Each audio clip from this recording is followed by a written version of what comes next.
the amber lighting of the obsidian cast honey-colored shadows across the polished mahogany bar, where conversations floated in hushed tones that never rose above the soft jazz playing through hidden speakers.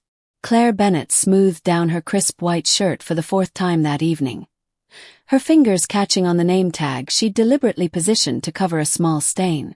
At 24, Claire had mastered the delicate choreography of high-end service, invisible unless needed, forgettable by design, existing in the peripheral vision of people whose single meals cost more than her monthly rent.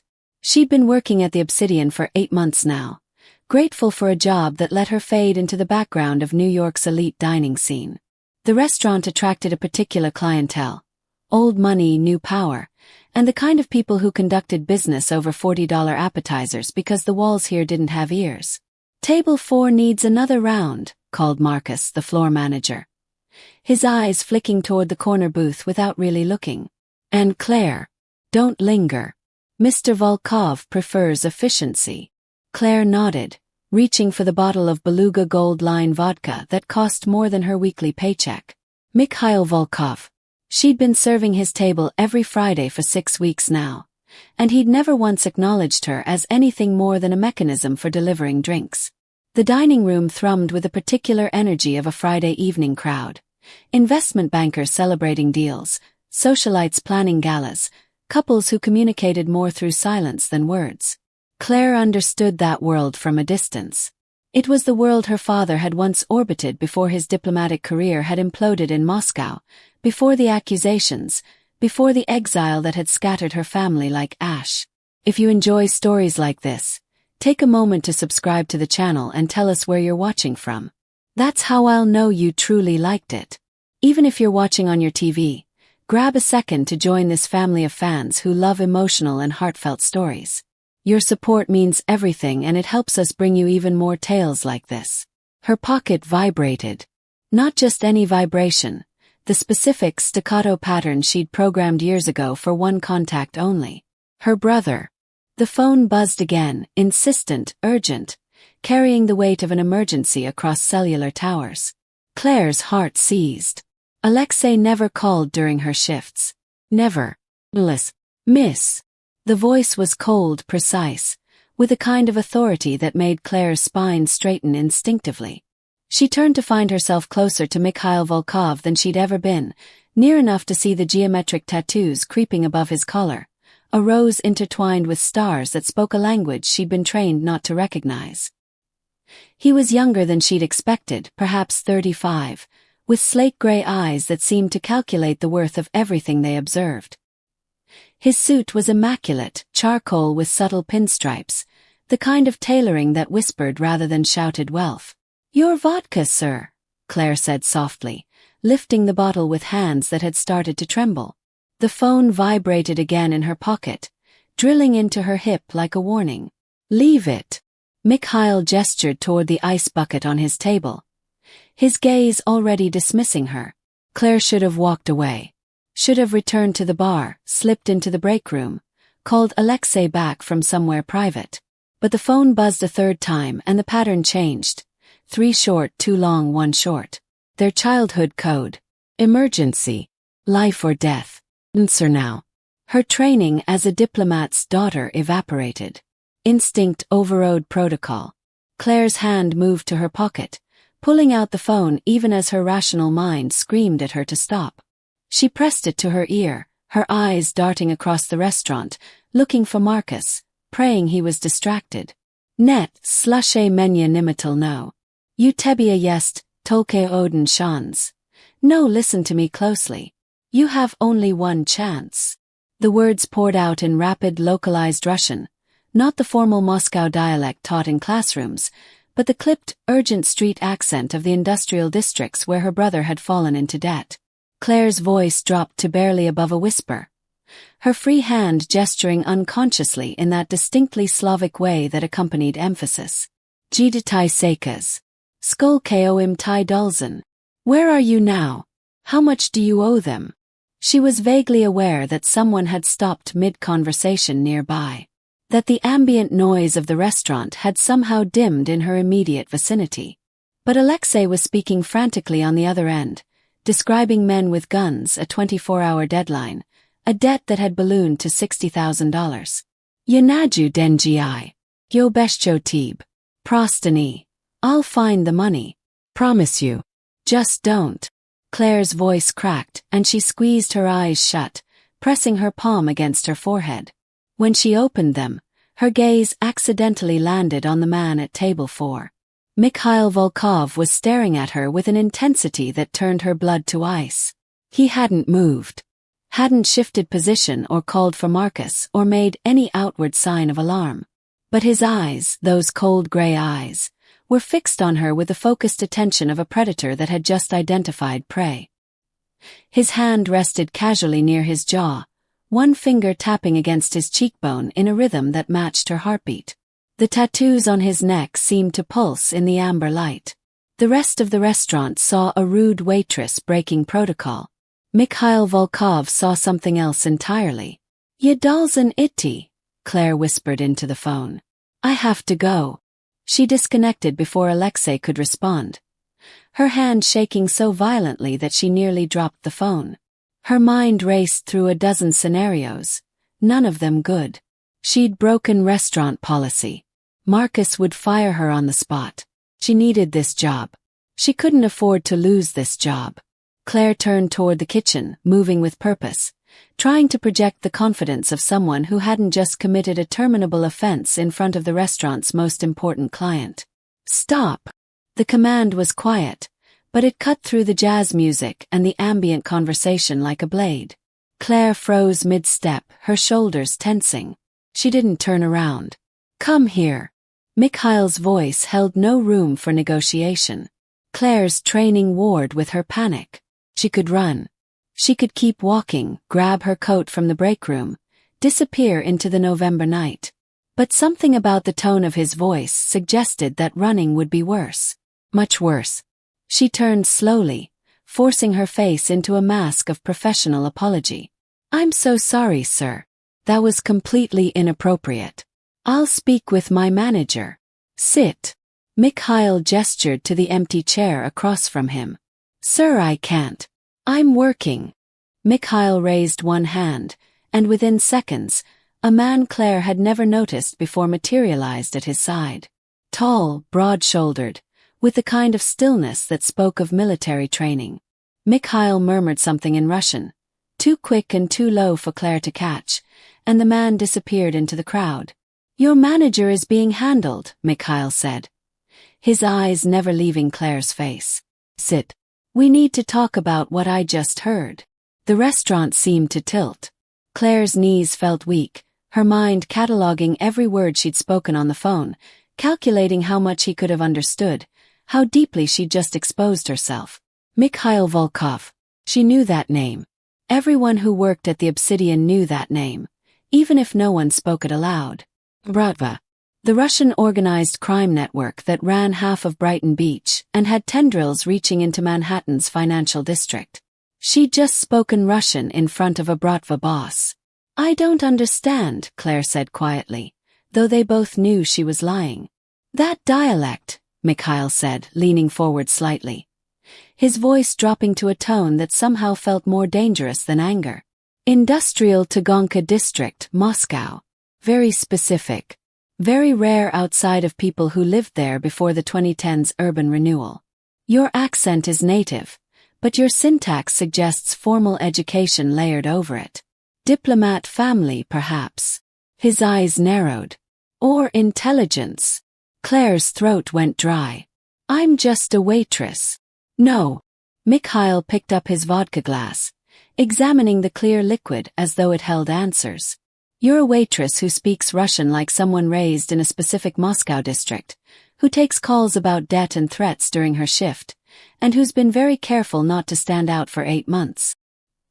He took a slow sip, then set the glass down with deliberate precision. Until tonight. Before Claire could respond, Marcus appeared at the edge of the table, his face flushed with barely contained rage. Claire, what the hell do you think? She's finished for the evening, Mikhail interrupted, his tone cordial but absolute. I'm purchasing her time for a private consultation.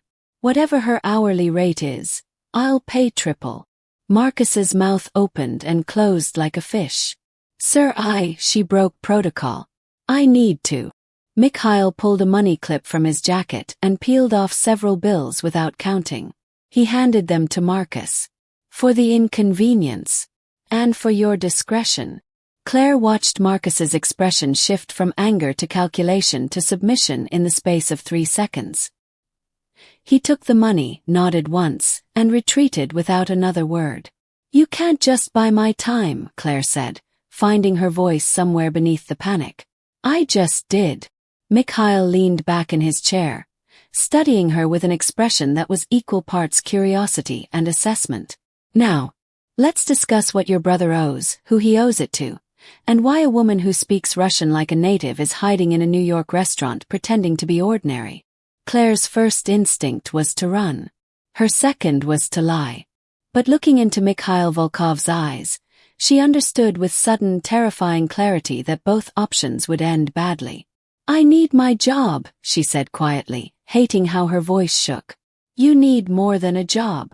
Mikhail signaled to someone across the restaurant, and another man appeared, this one carrying a tablet. Mikhail glanced at the screen, his expression unreadable, then looked back at Claire. Your brother, Alexei Bennett, owes $60,000 to a loan shark named Petrov, who operates out of Brighton Beach. The interest compounds daily. He has until tomorrow night to pay, or Petrov's associates will break both his hands. Probably worse. The blood drained from Claire's face. How do you? Because I make it my business to know everything that happens in my city. Mikhail's voice softened just slightly, and for the first time, Claire caught a glimpse of something other than cold calculation in his expression. And because Petrov works for my rivals. Which means your brother's debt just became very interesting to me. The restaurant seemed to close in around Claire, the amber lighting suddenly oppressive, the jazz music discordant. She was trapped in a conversation she didn't understand, with a man who held power she couldn't comprehend, discussing a problem she had no way to solve. What do you want from me? Claire whispered. Mikhail stood, buttoning his suit jacket with practiced ease. He was taller than she'd realized, commanding the space around him with the effortless authority of someone accustomed to obedience. I want you to answer one question truthfully, he said, his voice quiet enough that only Claire could hear. Can you understand the Kolyma dialect? The one used in the northern labor camps. Claire's breath caught. The Kolyma dialect. The coded language developed by Gulag prisoners in Siberia, layered with double meanings and substitutions, nearly extinct, preserved only by families who'd survived the camps or academics who'd studied them. Her father had taught it to her as a child, before his fall from grace, when he'd still believed she might follow him into diplomatic service. Yes, Claire said, the word escaping before she could stop it. Something flickered across Mikhail's face. Satisfaction, perhaps, or vindication. He reached into his jacket and pulled out a business card, placing it on the table between them. Tomorrow night, 8 o'clock. This address. His eyes locked onto hers. You're going to translate something for me. Something that requires your very specific skill set. In exchange, I'll clear your brother's debt and ensure Petrov never touches him again. And if I refuse? Mikhail's expression didn't change, but the temperature in the immediate space seemed to drop 10 degrees. Then your brother has until tomorrow night to find $60,000, and you go back to being invisible. But Claire. He leaned down, his voice dropping to barely above a whisper. You were invisible until you answered that phone. Now you're seen. By me. By my associates. By everyone watching this conversation. Invisibility isn't something you can reclaim. He straightened, nodded once in farewell, and walked toward the exit. His security detail materialized from various points in the restaurant, forming a loose perimeter around him as he moved. Within seconds, Mikhail Volkov was gone, leaving only the faint scent of expensive cologne and the business card on the table. Claire stared at the card, her hands trembling. The address was in Brighton Beach. The heart of Bratva territory. She'd come to the Obsidian to disappear, to escape her family's past, to build a life where no one knew her father's name or her mother's nationality or the languages she'd learned before she could write. One phone call had shattered that carefully constructed anonymity. "Claire." Marcus appeared at her elbow, his voice uncertain. Do you need to take the rest of the night off?" "No," Claire said automatically. Then reconsidering. "Actually, yes. I need to go." She grabbed the business card and fled toward the break room, her mind racing. 24 hours until Alexei's deadline. 8 o'clock tomorrow night at an address in Brighton Beach. A man who knew things about her brother she'd never told anyone. A man who needed something only she could provide. Claire had spent 8 months being invisible. Mikhail Volkov had just ensured she'd never be invisible again. Marcus materialized beside Claire's shoulder before she'd taken 3 steps toward the kitchen. His face mottled red with barely restrained fury. His hand clamped around her elbow with enough force to leave marks, steering her away from Mikhail's table and toward the service corridor that led to his office. Claire's heart hammered against her ribs, her mind still reeling from the gray-eyed intensity of the man she'd just left behind. She'd broken protocol. She knew the consequences. But getting fired seemed insignificant compared to the way Mikhail Volkov had dissected her accent like a surgeon examining tissue beneath a microscope. "My office. Now." Marcus's voice was low, clipped, carrying the particular venom of a manager who'd been humiliated in front of the restaurant's most valuable client. They passed the bar, where Heather pretended to polish glasses while watching the scene unfold with poorly concealed satisfaction.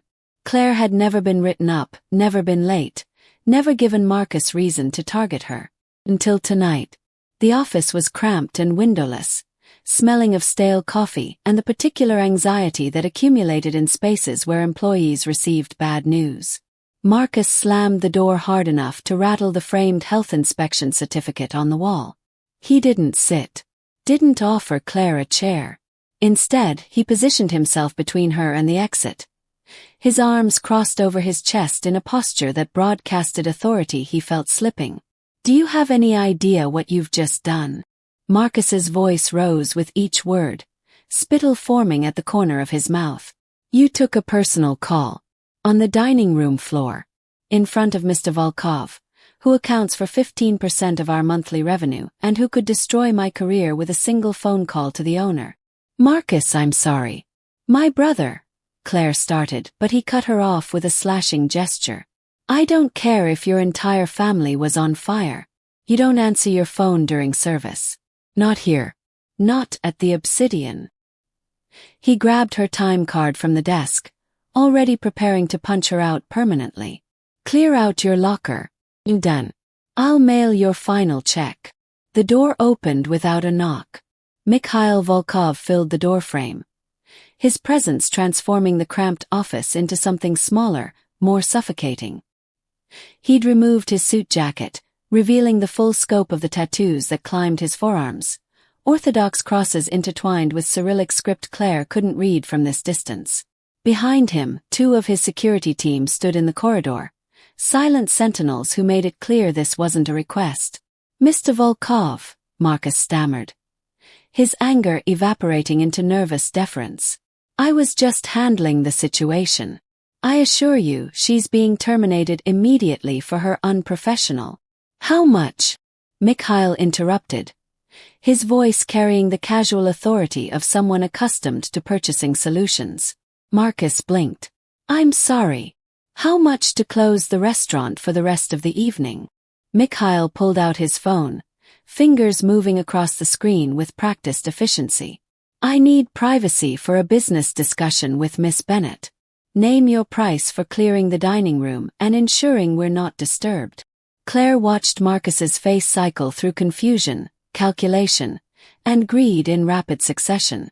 "Sir, that's highly irregular. We have reservations, obligations to other clients."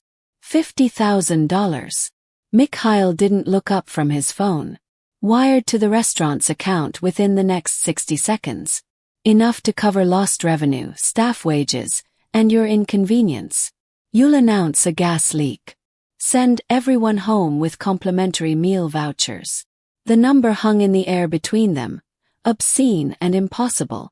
Marcus's mouth opened and closed soundlessly. Claire felt the room tilt, her understanding of power and money recalibrating in real time. Mikhail finally looked up, his gray eyes locking onto Marcus with an intensity that made the manager physically recoil.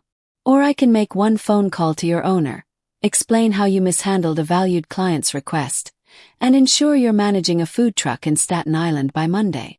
Mikhail's tone remained pleasant, conversational, which somehow made the threat more terrifying. Your choice. You have 30 seconds. Marcus swallowed hard. I'll make the announcement. Excellent. Mikhail stepped aside, allowing Marcus to squeeze past him and flee toward the dining room. Within moments, Claire heard the manager's voice over the restaurant's sound system, apologizing for an unexpected gas leak, promising vouchers, ushering the evening's clientele toward the exits with the frantic energy of a man whose career balanced on a knife's edge. Mikhail turned his attention to Claire, who remained frozen beside the desk, trying to process what had just happened.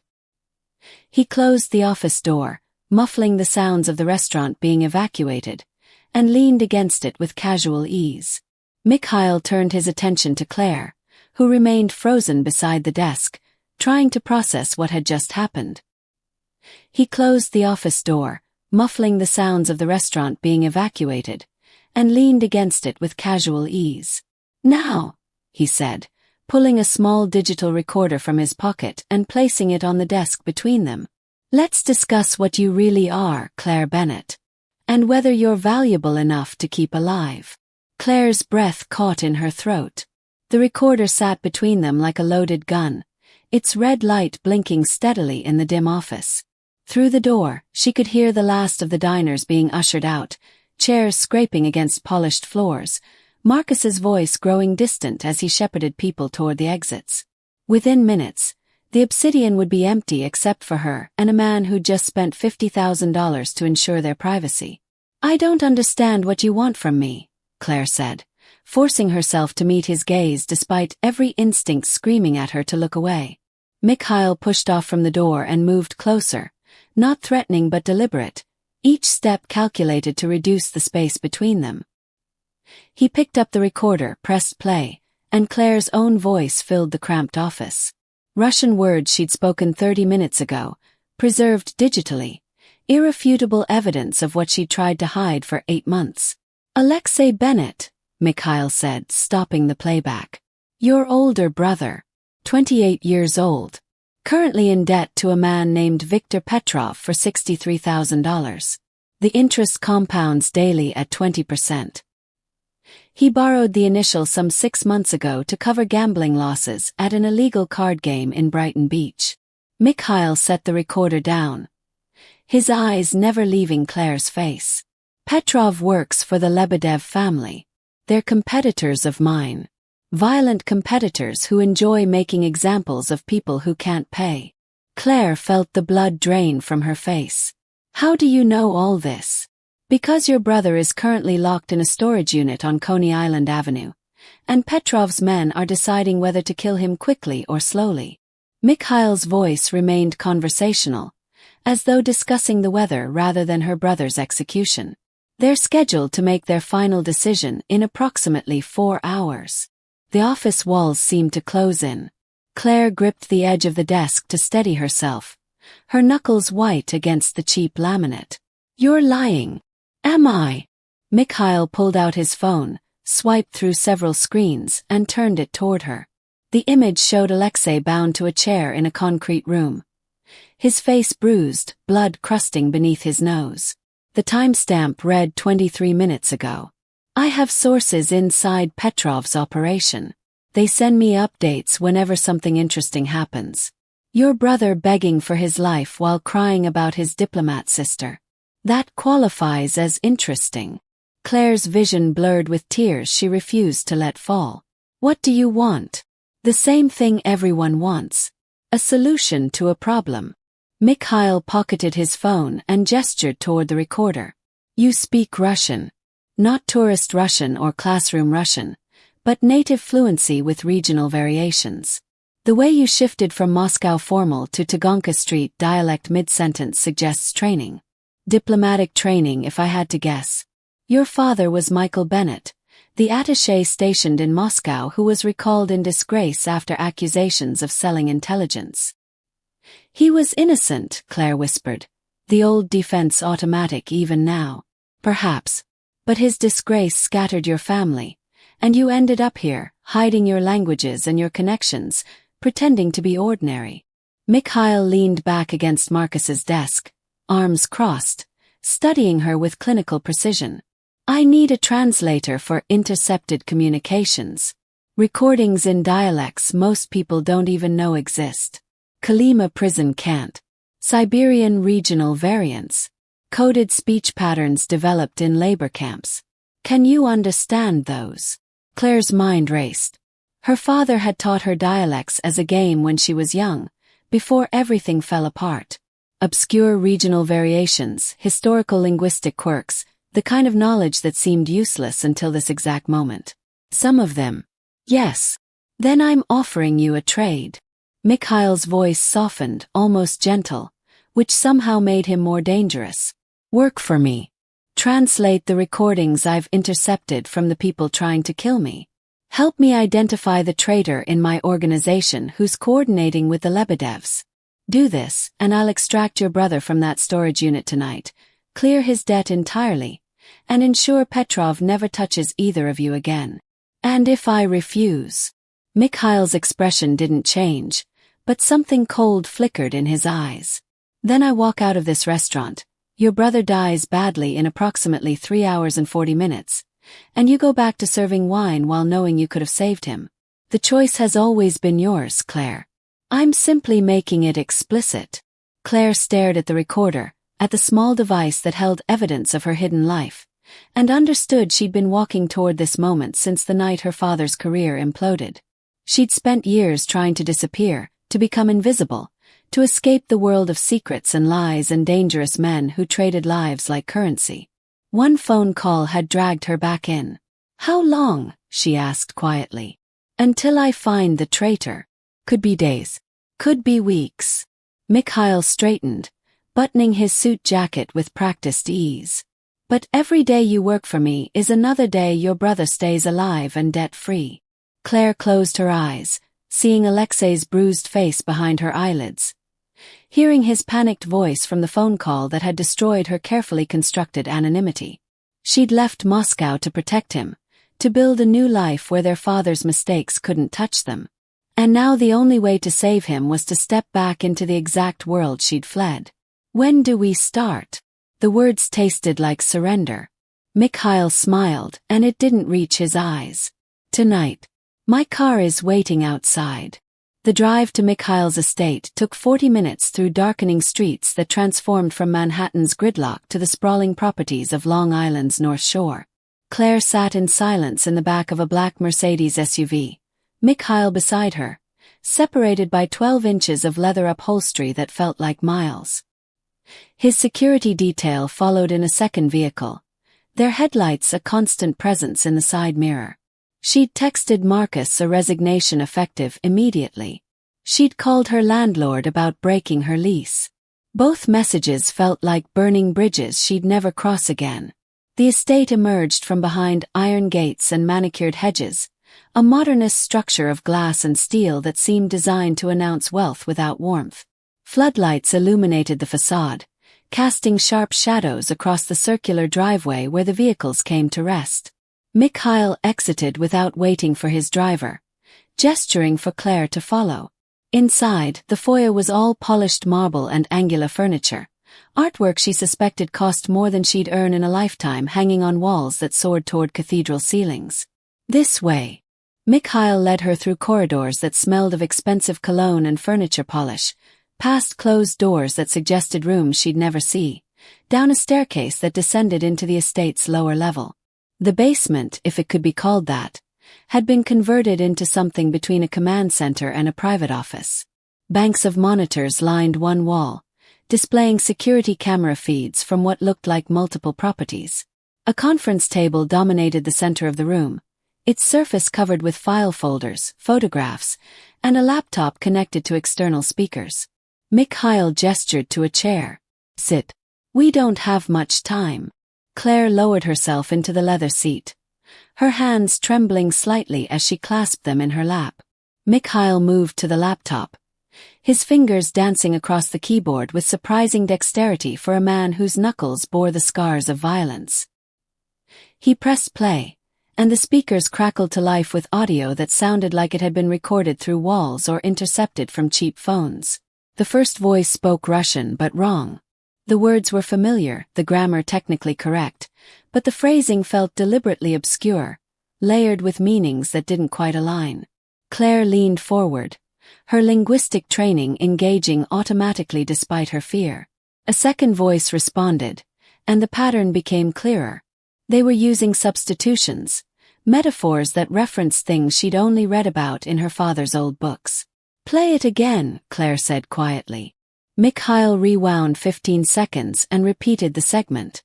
This time, Claire caught the structure beneath the surface conversation. They were discussing a shipment, but calling it bread from the north. They were referencing a meeting, but using the phrase, when the white knights return. The substitutions followed patterns she'd seen in academic papers about prison communication systems. It's Kalima Kant, Claire said, her voice barely above a whisper. The dialect developed in the Soviet labor camps in Siberia. Prisoners created it to communicate without guards understanding. It's been dead for decades except in academic circles and among families who survived the camps. Mikhail's expression sharpened with interest. Can you translate it? Some of it. The dialect evolved in isolation, so there are variations. But the core structure.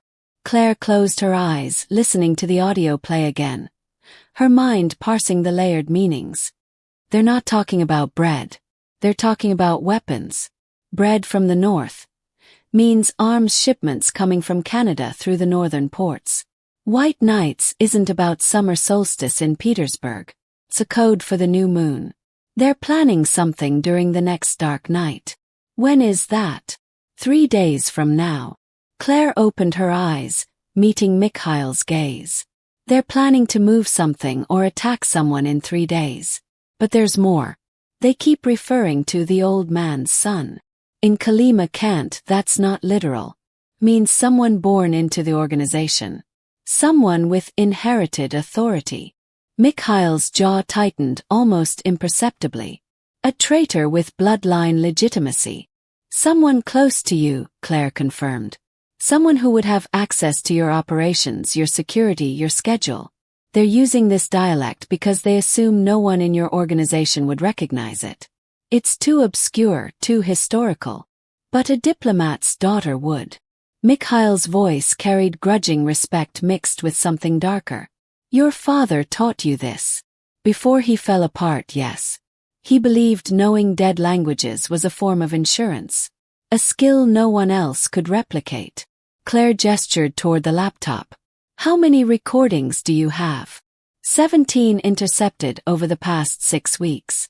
Our tech people confirmed they're from inside my organization, but couldn't decipher the content. Mikhail pulled out his phone, typed rapidly, and showed her the screen. It displayed a photograph of Alexei, cleaned up, bandaged, sitting in what looked like a safe house.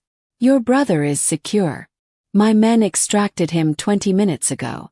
Petrov will receive payment for the debt within the hour. Claire's throat tightened with relief so intense it bordered on pain. Thank you. Claire's throat tightened with relief so intense it bordered on pain. Thank you. Don't thank me yet. You just identified a coup being planned from inside my organization. Mikhail's voice hardened, the brief moment of humanity evaporating. Now you're going to help me find who's behind it before they succeed. Starting with translating all 17 recordings. Tonight. Claire had been working for 3 hours when she caught it. The 14th recording contained a reference that made her spine straighten, her exhaustion temporarily forgotten. She rewound the segment twice, confirming what her ears had detected beneath the layers of coded speech. The voice was discussing coordinates disguised as childhood memories, street addresses masked as family recipes. She grabbed a pen and began transcribing, her handwriting deteriorating as excitement overrode precision. "Mikhail," she said, not looking up from her notes. "Recording 14. They're discussing this location. Your estate." They reference grandmother's summer house with 3 birch trees by the eastern gate. "That's not nostalgia. They're describing your property's eastern perimeter where the security cameras have blind spots from the tree coverage." Mikhail moved behind her chair, reading over her shoulder. His presence was warm, solid, smelling faintly of sandalwood and gun oil. "When?" "They don't specify, but the way they structure the conversation suggests." The explosion shattered the estate's ground floor windows. The blast wave rolled through the basement like thunder, knocking photographs off walls and sending the laptop skidding across the conference table. Mikhail moved with predatory speed, one hand gripping Claire's arm, hauling her from the chair as alarm systems screamed to life throughout the estate. The monitors along the wall flickered and died, plunging half the room into darkness illuminated only by emergency lighting that bathed everything in red. "Basement exit," Mikhail barked into his phone, already pulling Claire toward a door she hadn't noticed during their hours of work. "Northeast corridor. Bring the cars to secondary extraction point." Gunfire erupted above them, rapid staccato bursts that spoke of automatic weapons and professional operators.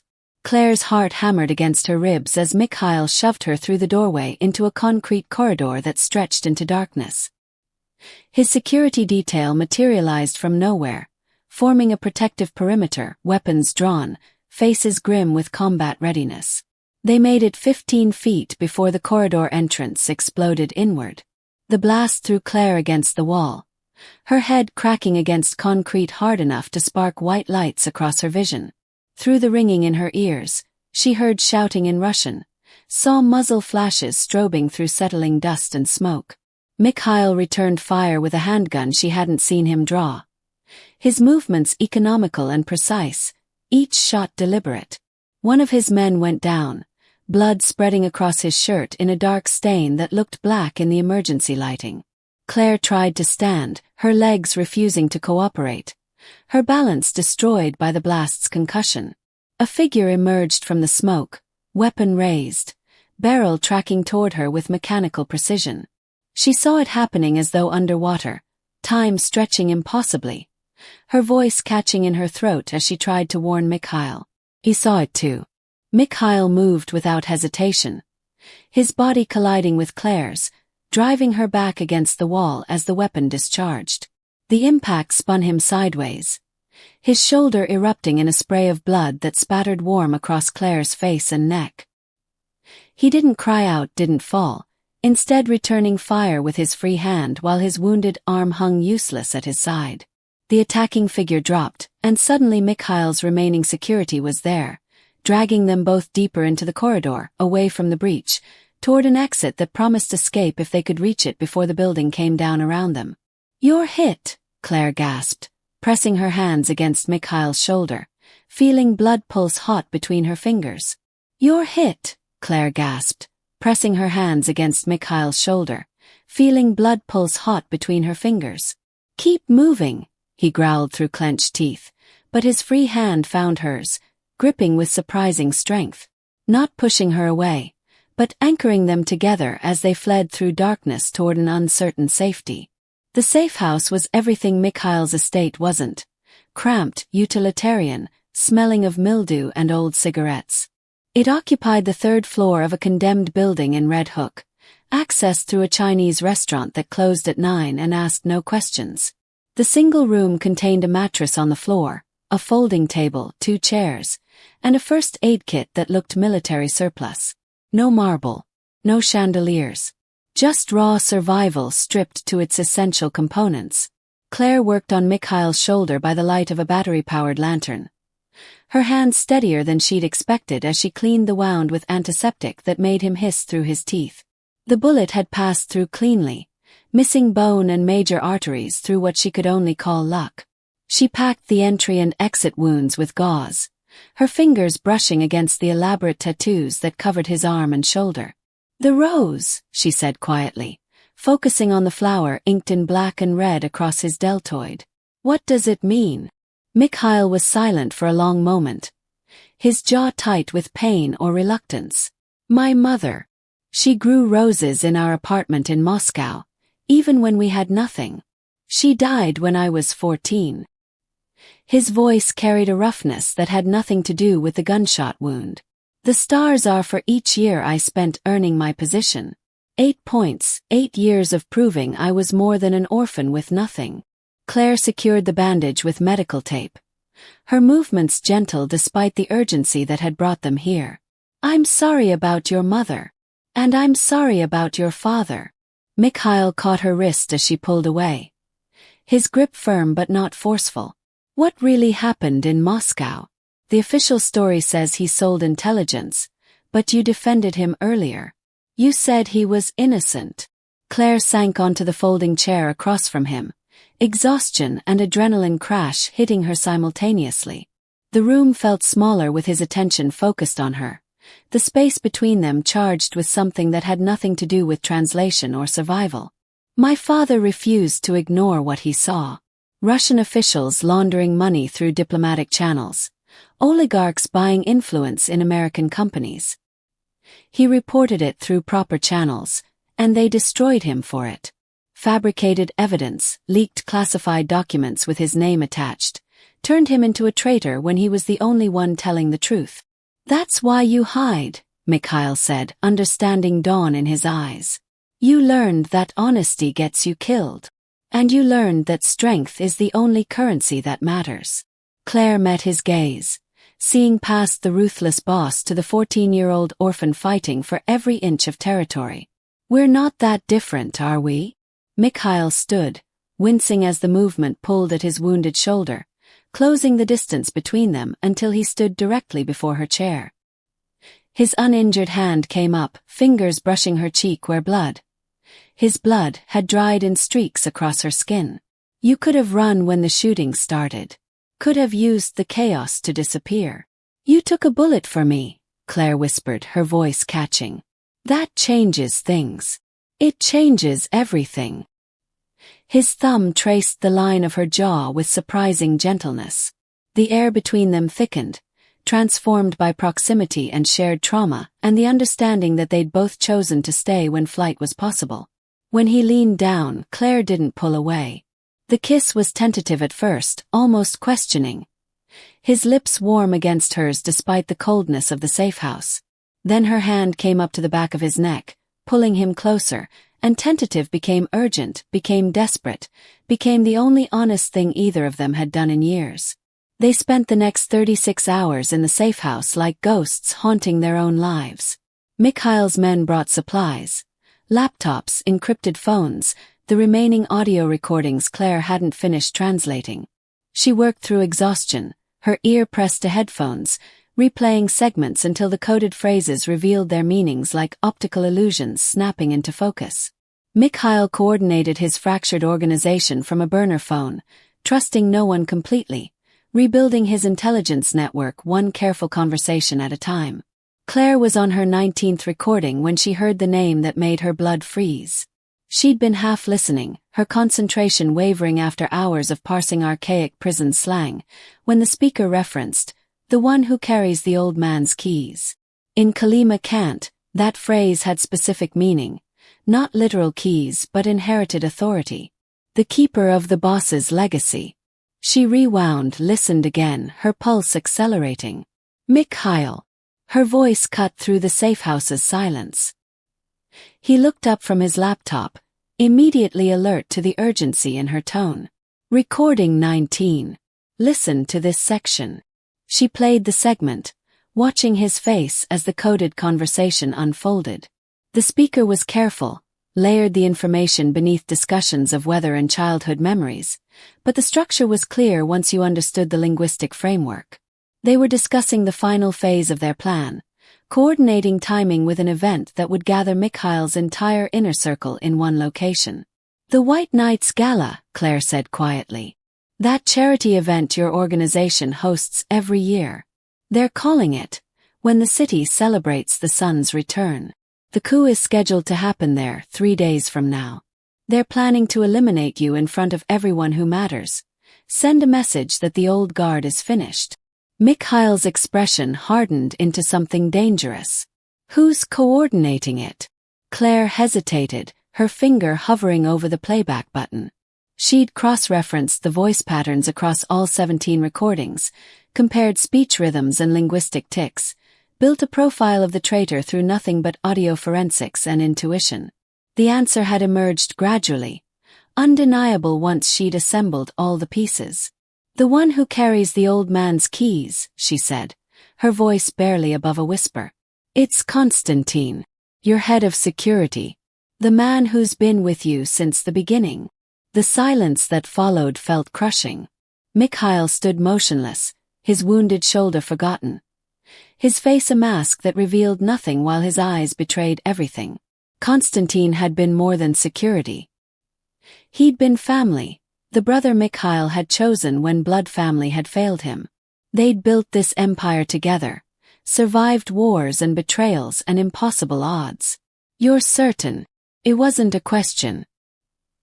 "His voice is on 11 of the 17 recordings. He's careful to disguise his participation, but the speech patterns match. The regional accent bleeds through when he's giving orders."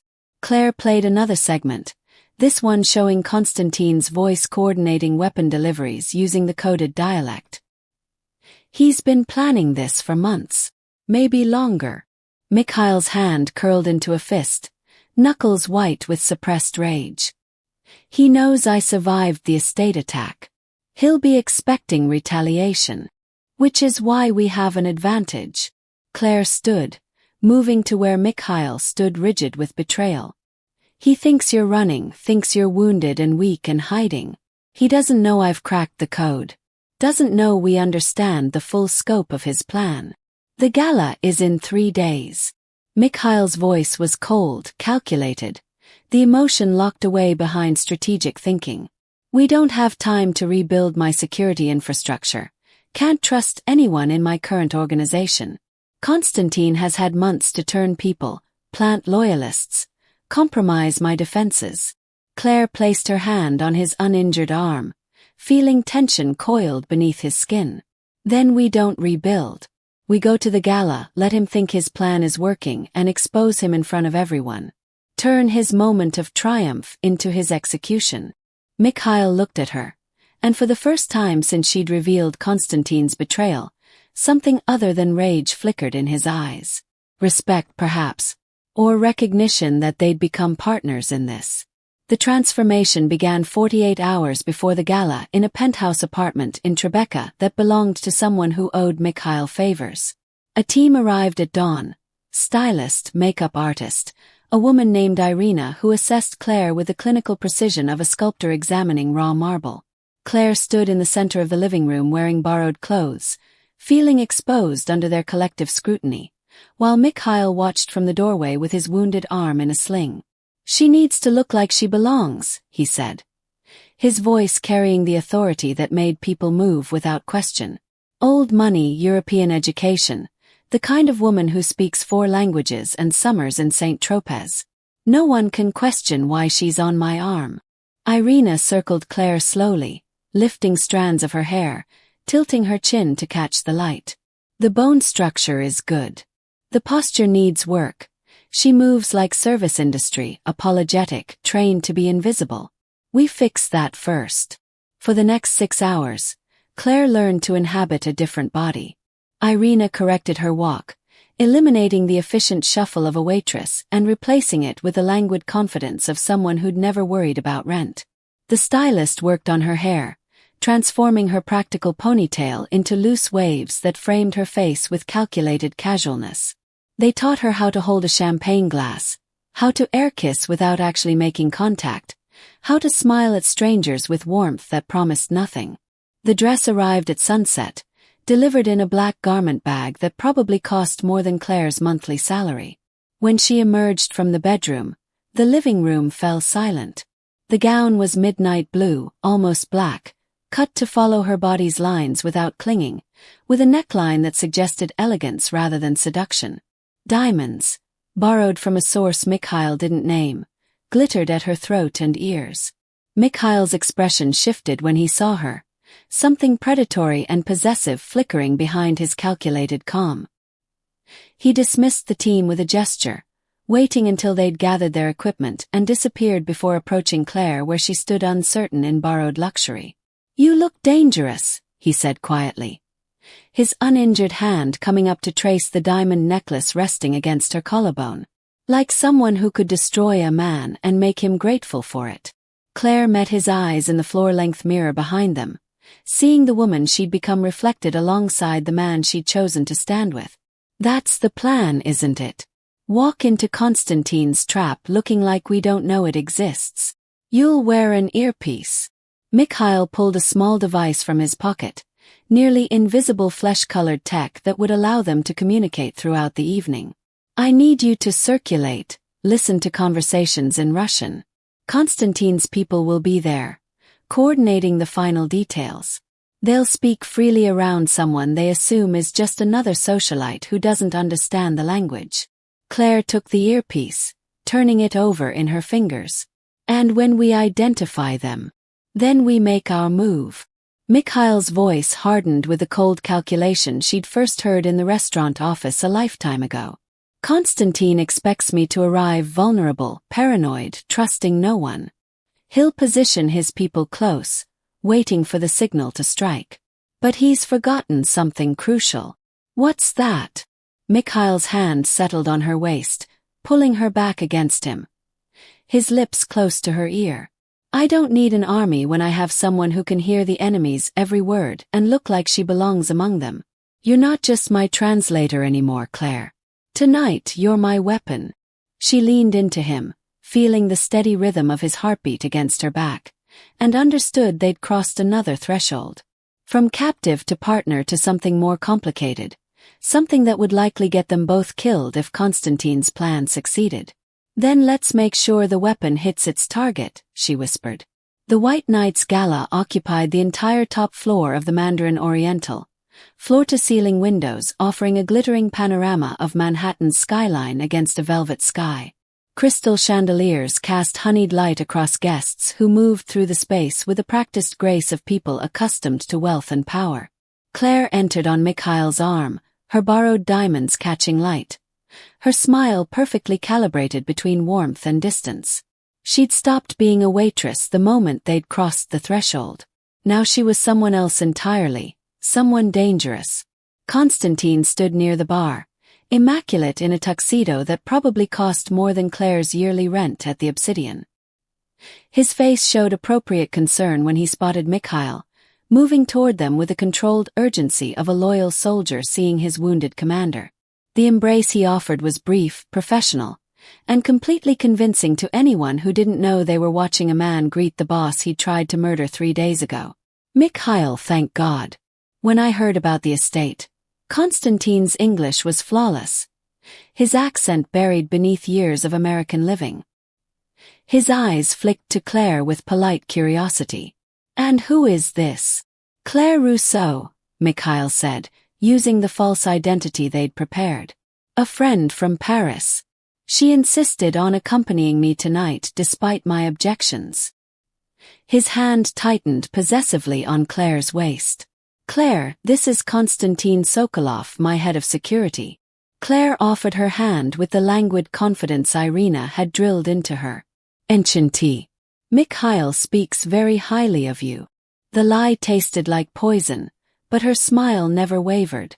Konstantin's grip was firm, calculating, his eyes assessing her with the instinct of someone trained to identify threats. Whatever he saw satisfied him, just another pretty distraction for a man recovering from an assassination attempt. He released her hand and returned his attention to Mikhail, launching into a quiet update about security protocols and personnel deployments that sounded professional and concerned and completely fabricated. Claire let their conversation fade into background noise as she scanned the ballroom, cataloging faces, identifying the guests who moved with slightly too much awareness, whose eyes tracked Mikhail's position with military precision. The earpiece in her ear crackled to life with Mikhail's voice, pitched low enough that only she could hear. Start circulating. Northeast corner. 3 men in gray suits. I don't recognize them. Claire extracted herself from Mikhail's side with a murmured excuse about finding champagne. Her heels clicking against marble as she moved through the crowd. She positioned herself near the bar, close enough to the 3 men to overhear their conversation while appearing absorbed in selecting wine she had no intention of drinking. They were speaking Russian. Not the formal Moscow dialect or even the street accent she'd grown up hearing, but the coded Kalima cant she'd spent days deciphering. Her pulse accelerated even as her expression remained perfectly neutral, the bored patience of a woman waiting for a bartender's attention. She listened to them discuss positions, timing the phrase, when the music changes, repeated twice with emphasis that suggested a prearranged signal. 3 men northeast corner, Claire murmured, her lips barely moving. They're coordinating. Waiting for a signal tied to the music. Positions suggest crossfire coverage on the main floor. She collected her champagne and drifted toward a different cluster of guests. Her path taking her past a woman in emerald silk who was speaking rapid Russian into her phone. Claire caught fragments, references to the package and western exit, and immediately after. Another piece of the puzzle. She spent the next 40 minutes mapping Konstantin's people throughout the ballroom, identifying 12 operatives positioned with tactical precision, all waiting for the moment when Mikhail would be most vulnerable. The orchestra shifted into a waltz, and Claire felt the room's energy change subtly, tension coiling beneath the elegant surface. She was near the champagne fountain when she heard it. Konstantin's voice, speaking Russian to someone behind a service entrance, the words carrying clearly in the brief silence between musical movements. When the next song ends, move on my signal. Clean, professional, no collateral damage. Make it look like the Lebedevs finally succeeded. Claire's blood turned to ice. She lifted her champagne glass to her lips, using the gesture to mask her words. Mikhail. It's happening now. Next song ends, Konstantin gives the signal. 12 confirmed hostiles positioned throughout the room. Through the crowd, she saw Mikhail's almost imperceptible nod. He was near the center of the ballroom, surrounded by guests offering condolences about the estate attack. His wounded arm lending credibility to his apparent vulnerability. Konstantin stood 10 feet away, his hand moving to his jacket pocket in a gesture that looked casual but Claire now recognized as predatory. The music swelled toward its crescendo, violins climbing toward the finale that would trigger the execution of a man who'd built an empire from orphaned nothing. Claire set down her champagne glass, her hand moving to the diamond necklace at her throat where a small panic button had been sewn into the clasp. Mikhail's contingency, his only backup besides her. Konstantin's hand emerged from his pocket holding what looked like a phone. His thumb moved toward the screen. A signal. Claire pressed the panic button. The ballroom's lights died, plunging 300 people into sudden darkness broken only by emergency lighting and Manhattan's glow through the windows. In the chaos of gasps and confused exclamations, Claire heard the whisper of suppressed gunfire, bodies hitting marble, Mikhail's security team, the few he'd confirmed as loyal, moving with lethal precision against Konstantin's people who'd suddenly found their positions compromised and their advantage destroyed. Someone grabbed Claire's arm in the darkness. She twisted instinctively, her elbow connecting with flesh, and heard a grunt of pain. Then Mikhail was there. His presence unmistakable even in darkness, pulling her against him as gunfire continued in staccato bursts around the perimeter. "Stay down," he murmured against her ear. And then he was gone, moving through the chaos toward where Konstantin's voice was shouting orders in Russian, trying to rally his scattered forces. The lights came back on 30 seconds later, revealing a ballroom transformed. 12 bodies lay scattered across the marble floor, Konstantin's people eliminated with surgical precision. Mikhail stood in the center of the carnage, his wounded arm forgotten, a gun in his hand pointed directly at Konstantin's head. His former head of security knelt 5 feet away, disarmed, bleeding from a shoulder wound, his expression cycling between rage and disbelief. "You think you've won?" Konstantin spat, blood on his teeth. "This doesn't end with me. The Lebedevs are finished." Mikhail's voice carried through the silent ballroom, ensuring every surviving guest heard his words. Because Claire translated every word of your conspiracy. Every recording, every plan, every person you turned against me. I know everything. Constantine's eyes found Claire across the ballroom, finally recognizing the threat he'd dismissed as decoration. Understanding came too late, just as the bullet did. The aftermath unfolded with bureaucratic precision that suggested money had already changed hands before the first body hit the marble. Police arrived within minutes, their questions perfunctory, their reports already written in the language of gang violence and rival factions settling old scores. The guests who'd witnessed the execution dispersed with the practiced silence of people who understood that forgetting was the price of continued survival in this world. By dawn, the ballroom had been cleaned, the bodies removed, and the White Knight's gala reduced to a footnote in police files that would never be properly investigated. Claire stood in Mikhail's penthouse 3 days later, watching sunrise paint Manhattan's skyline in shades of rose and gold. She'd returned to the Tribeca apartment only once, to collect the few possessions that mattered.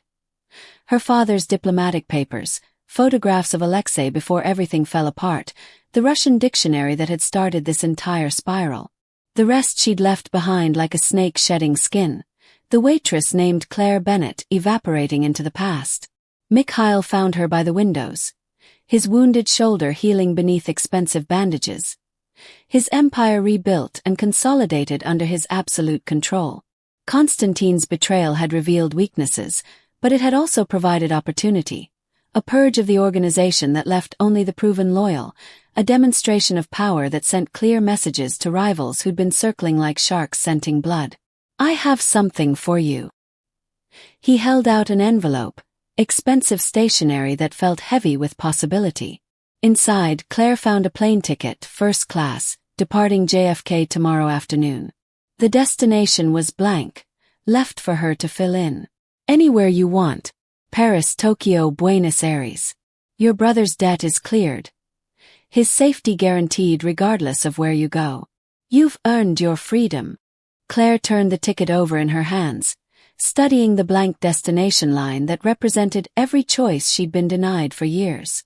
She could disappear, reinvent herself somewhere Mikhail's world would never reach, live the invisible life she'd been building before that Friday night phone call shattered everything.